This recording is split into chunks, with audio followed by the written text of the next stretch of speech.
मित्रों, महावीर बर्बरिक महाभारत काल के एक ऐसे योद्धा जो अकेले ही अपने पराक्रम के बल पर कुरुक्षेत्र के युद्ध को पल भर में समाप्त कर सकते थे। उनके पास ऐसी दिव्य शक्तियां थी जिसके प्रयोग मात्र से वो समस्त कौरवों सहित पांडवों का विनाश कर सकते थे। बावजूद इसके आखिर क्यों भगवान श्री कृष्ण को दान में बर्बरिक का सर मांगना पड़ा और क्यों आज समस्त संसार उनको लोगों के हारे के सहारे खाटू श्याम बाबा के नाम से पूछता है, इस सब की जानकारी आपको देंगे। नमस्कार मित्रों, मैं मनोज आप सभी दर्शकों का स्वागत करता हूं अनंत धारा दर्शन के एक और नए एपिसोड में। मित्रों, वीडियो में आगे बढ़ने से पहले अगर आपको हमारी वीडियो के माध्यम से आध्यात्म को जानने का मौका मिलता है तो आप हमारे चैनल अनंत धारा दर्शन को सब्सक्राइब करना ना भूलिए। साथ ही बेल आइकन के बटन को ऑल पर क्लिक कर दें ताकि हमारी आने वाली वीडियो की नोटिफिकेशन आपको जल्द से जल्द मिल सके।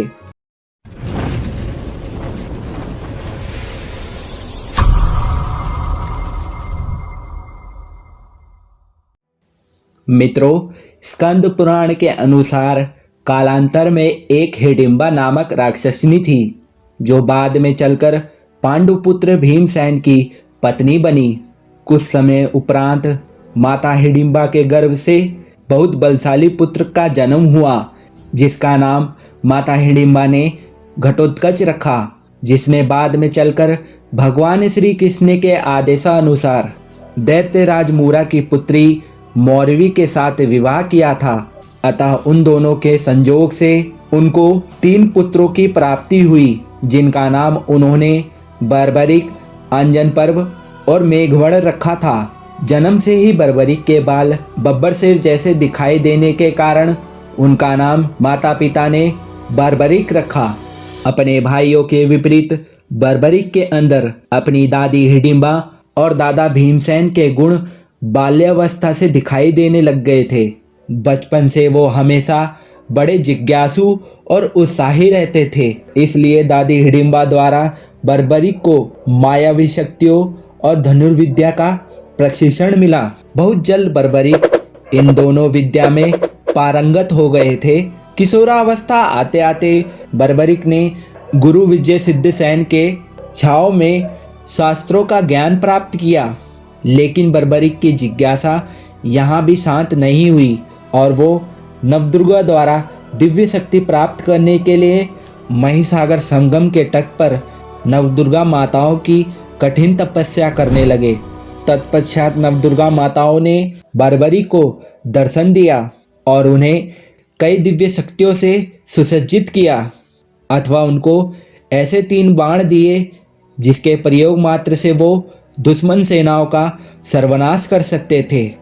मित्रों, नवदुर्गा द्वारा वरदान प्राप्त करने के बाद वो अपनी माता मौरवी से मिलने गए और उन्हें नवदुर्गा से प्राप्त दिव्य अस्त्रों के बारे में बताया, लेकिन माता मौरवी बर्बरिक इन दिव्य शक्तियों का दुरुपयोग ना करे। उनसे वचन मांगती है कि वो कभी इन दिव्य शक्तियों का प्रयोग कमजोरों और निसहायों पर नहीं करेगा। बर्बरिक निसंकोच होकर माता मौरवी को वचन दे देते हैं। मित्रों, महाभारत के अनुसार जब कुरुक्षेत्र का युद्ध समीप होता है तब भगवान श्री कृष्ण सहित 5 पांडव एक गहन चिंता में होते हैं। उसी समय बर्बरिक पांडव कक्ष में आते हैं और अपने 5 दादाश्री को देखकर उनकी परेशानी का कारण पूछते हैं। तब उनके दादा भीमसेन बर्बरिक को बताते हैं, पौत्र, हमारी चिंता का विषय कौरवों की विशाल सेना है। उनके सामने हमारी सेना एक चींटी समान दिखाई दे रही है। ऊपर से भीष्म पितामह और गुरु द्रोणाचार्य उनके पक्ष से लड़ रहे हैं। ऐसे में तो हमारी सेना का सर्वनाश निश्चित है। अपने दादा भीमसेन की बात सुनकर बर्बरिक अट्टहास करने लगते हैं और उनसे कहते हैं, दादाश्री, बस इतनी सी बात, कौरवों की सेना चाहे कितनी भी बड़ी हो, मैं उन्हें क्षण भर में समाप्त कर सकता हूँ। मेरे पास ऐसी दिव्य शक्तियाँ हैं जिसका सामना करने का सामर्थ्य किसी में भी नहीं है।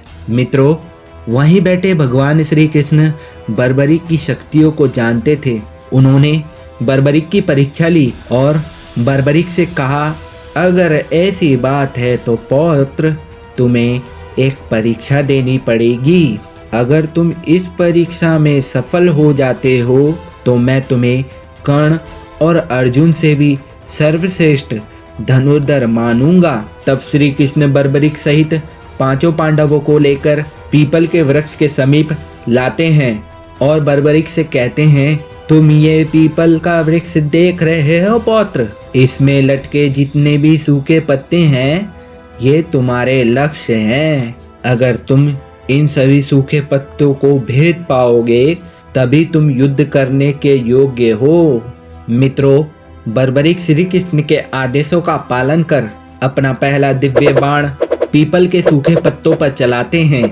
वो बाण सभी पत्तों को चिन्हित कर वापस बर्बरीक के पास आ जाता है।